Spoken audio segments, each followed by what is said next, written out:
Luiz Rodrigues, gestor dos fundos de crédito da Quáritas. Estou aqui para falar do fundo Quáritas Crédito Privado durante o mês de novembro. O fundo Renda Fixa Crédito Privado no mês de novembro fechou com uma rentabilidade de 1,16%, equivalente a 113,8% do CDI, totalizando no ano uma rentabilidade de 12,67%, equivalente aí também a 113,8% do CDI.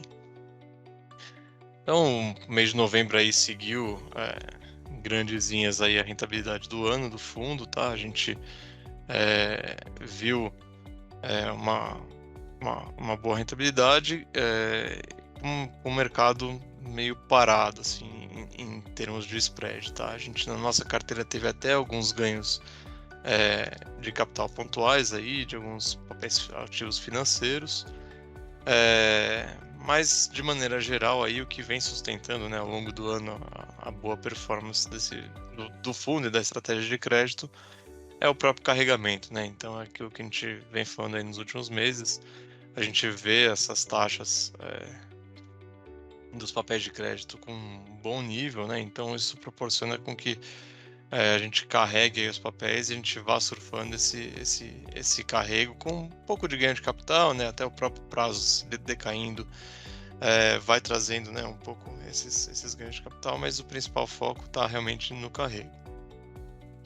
E aí quando a gente olha aqui, né, para a estratégia como um todo, né, para os três pilares aí que a gente sempre gosta de olhar, né, o fundamento, o valuation e o técnico, a gente vê que o fundamento continua muito bom, né? Então, mesmo aí com o terceiro trimestre, a gente vê no resultado das empresas, né, mesmo com a taxa de juros mais alta, isso aparecendo um pouco no resultado financeiro, né, de algumas das empresas, a gente vê que a rentabilidade delas continua muito boa, e principalmente aí a alavancagem muito controlada, tá? Quando a gente olha aí para a alavancagem de boa parte das empresas que a gente tem em carteira e de boa parte das empresas do mercado, né, do mercado de crédito high grade, a gente vê um nível super controlado, muito tranquilo e que torna aí possível, né, a gente conviver aí com esse juro alto e provavelmente o juro alto que deve continuar por um bom tempo, né, até pegando o gancho nisso e ainda falando de fundamento, acho que a gente está num momento de bastante incerteza, né, do fundamento à frente, mas a gente tem algumas coisas que já imaginamos, né, então muito provavelmente a gente deve ver um pouco do arrefecimento econômico no ano de 2023, e muito provavelmente uma taxa de juros mais alta, né, então a gente tem bastante incerteza qual será o novo regime fiscal do país, mas que nos parece mais determinante é que talvez a taxa de juros aí média, né, dos próximos períodos seja um pouco mais elevada do que a gente imaginava e do que a gente vinha observando. Então, quando a gente junta tudo isso, né, então um crescimento econômico um pouco menor, com uma taxa de juros maior, né, enfim, um endividamento público maior, eventualmente uma taxa de inflação um pouco mais alta, a gente aqui tende a procurar e evitar setores que possam se prejudicar um pouco mais disso, né? Setores um pouco mais cíclicos. Então, aquilo que a gente vem falando aí desde lá do começo do ano, né? Setor de varejo, construção civil, são setores que sofrendo um pouco, vêm se recuperando, mas são setores que podem, enfim, ter aí mais desafios aí, acho que caso a caso é importante a gente avaliar bastante. Além disso, empresas que possam estar muito alavancadas, tá? Acho que não é uma coisa muito comum, mas mais do que nunca agora acho que deve-se evitar aí empresas com nível de alavancagem mais alto. Mas em suma, assim, né, do que a gente tem aqui em carteira e do que a gente acompanha aqui do mercado high grade, o parte de fundamento está muito tranquilo, as empresas têm alavancagem muito baixa, então do lado micro das empresas e mesmo do lado macro, a gente vê com bons olhos. Quando a gente vai olhar para o valuation, acho que isso também é algo que a gente vem comentando há bastante tempo e algo que vem se mantendo aí estável aí há mais de ano, e a gente imagina que se mantém estável por um bom tempo, mas em um nível interessante. Então a gente vê o prêmio prêmio dos ativos aí de maneira relativamente estável, e a gente imagina que essa estabilidade continue aí para os próximos períodos. Então, assim como foi aí nos últimos 12 meses, até um pouco mais de 12 meses, né, o crédito sendo uma alternativa de investimento muito boa por conta desse carrego, a gente imagina que ele continue dessa maneira.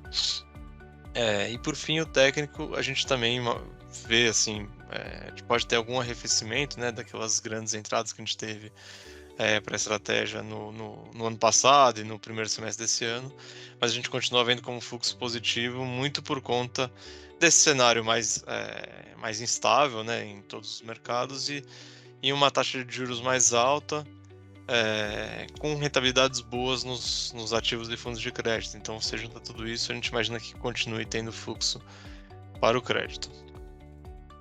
Falando agora mais especificamente aqui do mês de novembro, o que a gente viu aí de mercado primário e secundário. O mercado primário foi bastante devagar, tá? Teve pouquíssimas emissões em si no mês de novembro, que já era algo esperado, por conta, né, do período eleitoral. Mas a gente tem observado agora nas últimas semanas, nos últimos dias, que o mês de dezembro vai ser bastante cheio em mercado primário. Então, a gente está vendo essa retomada, deve fechar o ano aí com bastante emissão, que deve trazer bastante oportunidade de alocação para a gente e para o mercado, tá? Já no mercado secundário, seguindo um pouco essa dinâmica, mas a gente viu até um volume mais baixo até do que a gente imaginava, e o mercado um pouco aguardando um pouco aí, né? Como vai vir esse primário, como está sendo esse primário, aguardando um pouco as definições políticas, etc, etc. Então, a gente imagina que agora, no mês de dezembro, apesar do primário voltar forte, o secundário deve continuar um pouco mais devagar. E aí, para o ano que vem, sim, com as coisas um pouco mais definidas, e, enfim, com o mercado já se aproveitando, né, desse primário mais longo, a gente deve ver aí o secundário mais forte também. Acho que aqui cabe só um comentário à parte também sobre os ativos incentivados, tá? Não são o nosso foco aqui, né? A gente, os fundos aqui da casa são de ativos tradicionais, mas a gente está vendo um movimento forte de abertura dos prêmios de crédito dos ativos incentivados, tá? E principalmente das debêntures incentivadas, mas a gente pode extrapolar um pouco isso para os outros ativos também, incentivados, né? CRA, CRI, esse tipo de ativo. Mas o principal que a gente está vendo aqui são nas debêntures de infra. E aí tem alguns motivos que podem estar levando a esse comportamento, né? Acho que a gente teve aí alguns meses de IPCA rodando negativo, né? Os meses lá de julho, agosto, setembro, a gente teve IPCA rodando negativo, então isso fez com que as pessoas físicas, né, que são os principais alocadores desse tipo de ativo, ficassem um pouco mais reticentes com o indexador, além, claro, de todas as incertezas, né, de toda oscilação que a gente está vendo no mercado.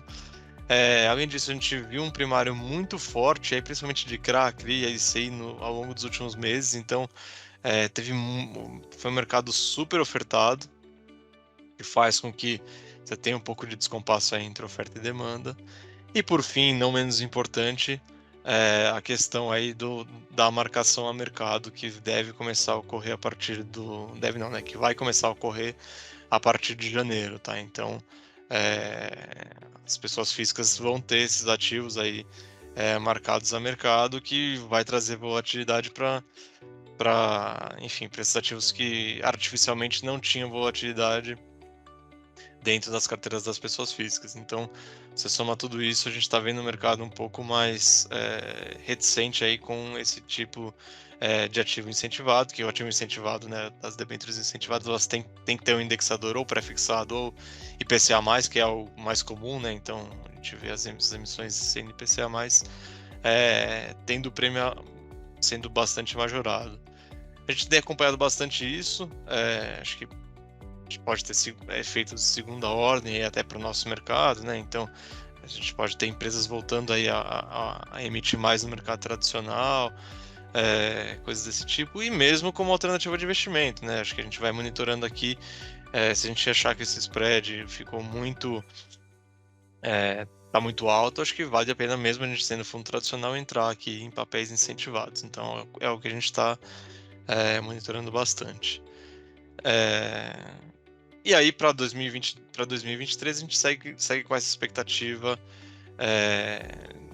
como eu comentei antes, né, de um mercado muito bom, né, um mercado ótimo para o crédito como um todo por essa combinação de fatores, né? A gente vê um fundamento muito bom, a gente vê um prêmio é, bem adequado, assim, e historicamente elevado, que faz com que o risco-retorno seja muito bom para essa estratégia, ainda mais quando a gente junta, né, com uma rentabilidade boa e a volatilidade que vem em nível bem baixo, né, desses fundos, a gente vê aí como ótima opção de investimento aí para os próximos períodos. É isso, qualquer dúvida estamos à disposição.